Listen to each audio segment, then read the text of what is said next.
Ils avaient eu un match très dur le week-end dernier. Peut-être qu'ils ont assuré avec le maximum d'avant. Et là, on voit la sortie des Rionnais. Rion emmené par son capitaine Sylvain Duluc dans ses couleurs traditionnelles. Rion Morsinx, bleu, blanc, noir. Et ce sont les premiers à rentrer sur le terrain. On va regarder le positionnement qu'ils vont adopter. Voilà, Théo Durquet et Liloco qui rentrent. Nous avons les deux entraîneurs qui sortent également. Nous avions vu Jérôme Labatte et Olivier Toulouse. Et voici le Peyrade Sport emmené par son capitaine et pilier droit, l'Escoulier Benjamin, avec ses couleurs traditionnelles de Peyrade Sport, le vert et blanc. Oui, une belle ambiance qui est promise aujourd'hui parce qu'il y a beaucoup de monde, Jean-Pierre, sur ce bord de terrain. Il y a une température qui est très agréable pour jouer au rugby. Et une pelouse qui est, on est allé la fouler un peu, qui est parfaite. Oui. Rion Morsens, je précise. C'est parti, Jérémy Lambert, très haut sur, très près des 40 mètres. Ballon récupéré par Thibaut Doucy. Thibaut Doucy qui, avec son pied, va trouver une très belle touche. Allez, lancé Charlie Lagrola. Récupération de Thomas Dubois. Le Moll qui avance côté Peyrade, bien structuré. On avance à petits pas. C'est quelque chose qui te connaît, ça, Benoît? Oui, effectivement, très bien construit. La défense n'est pas en défaut pour le moment, mais bon, ça va être compliqué pour eux d'empêcher le mouvement d'avancer. Et finalement, c'est Peyrade de nouveau qui réussit à estirper ce ballon de ce Moll. Et on écarte de nouveau, on recrée un point de fixation pour fixer les défenses bleues. Et je pense que ça va écarter. Non, c'est Saint-Christo Simon qui essaye de partir tout seul et de porter ce ballon le plus loin possible. Mais la défense est debout. Ils doivent lâcher le ballon. Il a mis les genoux au sol. Allez, Thibaut qui, par la sautée, décale parfaitement de un très bel essai.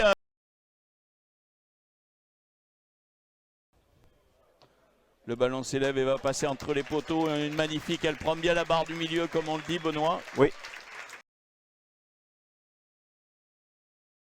Et Avec Baptiste Lacep. Lacep pour Sylvain Duluc. On crée un point de fixation. Allez, ça avance. Ça avance petitement. Peyrade qui se met en opposition, mais qui ne peut pas empêcher l'avancement de ce Moll. Les joueurs vont devoir faire le tour. Ça avance tout le temps. Peut-être que ça cherche une pénalité du côté de Rion. Non, le ballon est allé au sol. C'est eux qui sont allés au sol. Et c'est Théo Durquet qui a été gêné un peu par Eli Loco, qui tente de s'échapper. Jérémy Lambert qui va revenir dans le trafic, mais qui va retrouver, qui joue très très bien le coup. Jérémy Lambert, et c'est le numéro 1. Et voilà. C'est le pilier, c'est Christopher Casser. Qui va aplatir le premier essai de cette équipe. Et voilà. Oui, Jérémy Lambert qui a bien joué le coup, puisqu'il est reparti dans le fermé. Il a vu, je pense qu'il avait une supériorité numérique. Il a été fixé, un des derniers défenseurs qu'il a pris. Et sur une passe après contact, eh ben, il a envoyé son pilier, Christopher Cassen, à l'essai. Et voilà, 7 points, 7 partout, Benoît, à la 11e minute. Oui, peut-être que les 3 points, mais ils sont en confiance. Hein. Attention, Peyrade, ils sont dans le haut du tableau, ils ont un match de retard et ils sont seconds. Donc, mais là,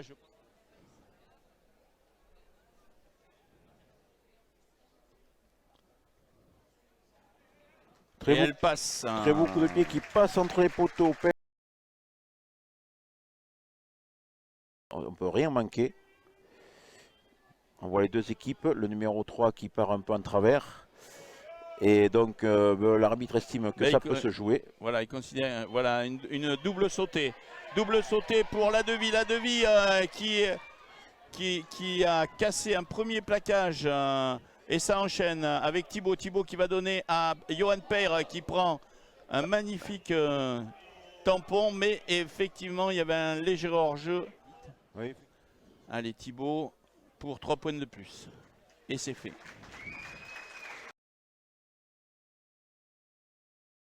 Le joueur qui a fait cette faute.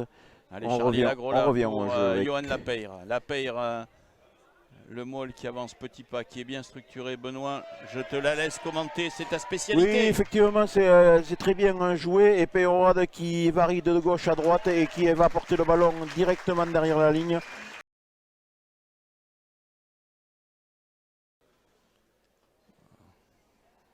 Avec un coup de pied qui s'élève et qui va passe, passer entre les Thibaut poteaux. qui fait un sans faute. Hein.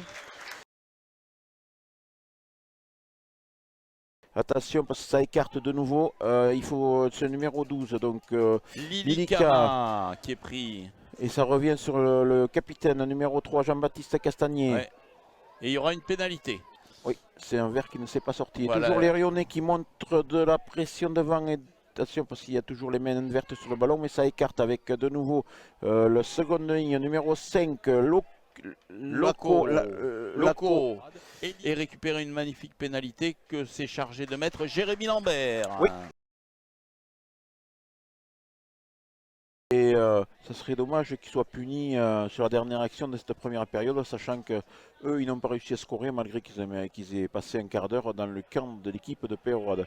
Une pénalité, une touche qui est bien jouée, un Maule qui est formé. Les Morcenais ne s'étaient pas mis en défense pour pouvoir après aller sur le porteur du ballon. Mais attention, grosse pression. Ils vont essayer de garder ce joueur en haut. Non, le ballon, on le voit dans les Maules. Les mains des vertes qui ramassent ce ballon et on va essayer d'aller directement derrière la ligne. C'est physique contre physique. Grosse défense de Réon Morsens qui ne veut pas lâcher. Et donc c'est de nouveau un pilier. Ben voilà. Rion Morsinx est resté pendant 10 minutes dans le camp Peyrade et Peyrade est venu une fois pour l'instant et marque, et Thibaut Doucy qui pour l'instant fait un sans faute au pied. Voilà, transformation réussie, donc 25 pour Peyrade, 10 pour Rion Morsens à la fin de cette première période. Charlie Lagrola sur une touche qui est récupérée par Chabi Duvigneau. Attention. Monsieur l'arbitre considère qu'il n'y a pas eu d'écroulement. Thibaut Doucy qui va donner à Benjamin Pinaki. On se replace, on essaye de prendre la largeur. Et Thomas Dubois qui vient en premier. Encore une fois, Thibaut Doucy, attention à la passe. Et Maxence Jalbal qui avait lu, au contraire de la première mi-temps, qui avait lu la trajectoire du ballon. Et qui va marquer entre les poteaux, Benoît. Oui, joueur pas très grand mais très très efficace qui fait très mal au contact. Un ballon en fond de touche qui a été joué, donc Paul Beaumard qui a récupéré ce ballon, qui l'a porté jusqu'à 3 mètres à la ligne. C'est les avants qui mènent la danse, qui récupèrent le ballon de Peyrade, qui vont essayer de porter sur l'extérieur. Et c'est Johan Peyre. Et c'est Johan Peyre qui va aplatir ce ballon derrière la ligne.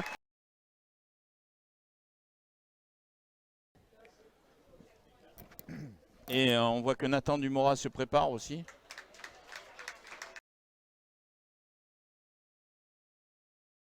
Et Maxence Jalbal qui joue très vite. Attention, qui est pris. Il a vu que côté extérieur, Jérémy Lambert revient dans le trafic. Oula, ça... monsieur l'arbitre, oui, ça continue à jouer. Benjamin Pinaki qui va les fixer. Qui va donner à son ailier, au numéro 21, pardon, Simon Gatuin.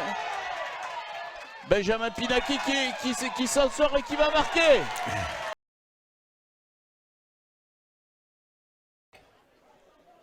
Et Benjamin Pinaki qui est au départ du cadrage et qui est à la fin. Très beaucoup de pieds de Thibaut Doucy qui transforme en plus cet essai.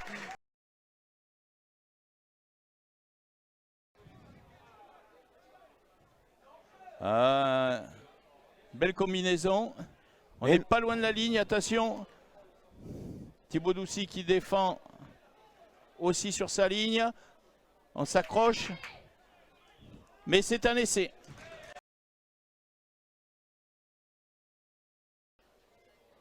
En attendant la transformation. Transformation qui passe entre les poteaux.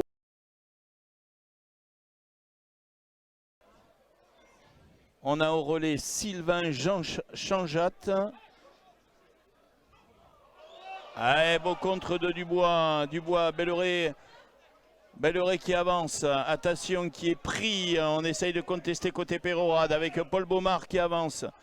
On essaye de vouloir le tenir debout mais il avance toujours Paul.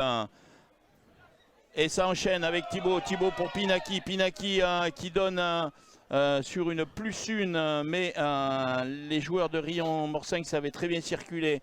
On vient, attention c'était De Chavannes qui était venu et ça c'est Lili Kama qui a pris la balle et qui échappe à Thibaut Doucy.